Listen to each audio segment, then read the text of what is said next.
आपल्याला खिदमत माश आणि मदत मास हा शब्द माहीत आहे का?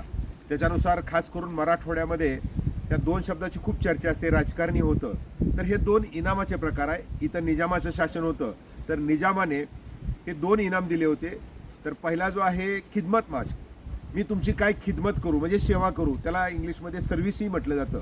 म्हणजे एखादा मंदिर असेल, मशीद असेल, प्रार्थनास्थळ आहे, त्याचा पुजारी, त्याचा इमाम जो त्या असणाऱ्या संबंधित धार्मिक स्थळाची सेवा करत असेल, त्याच्याकरता वैयक्तिक दिलेलं जे इनाम असेल त्याला खिदमत मास म्हटलं जातं. आणि दुसरं जे आहे मदत मास, म्हणजे एखाद्याला मदत करणं, त्याच्यामध्ये त्याला इंग्लिशमध्ये कम्युनिटी म्हटलं जातं. तर ती कुठली कम्युनिटी आहे, तर ती जी काही मंदिर असेल, मशीद असेल, याच्याकरता त्या मदत मिळावी, त्याला भरपूर अशा प्रकारची काही मदत व्हावी, म्हणजे जमीन जुमला असेल तर त्याच्याकरता दिलेलं जे इनाम असेल, दोन्ही इनामं ही जमिनीच्या स्वरूपात असायची, तर त्याला मदत मास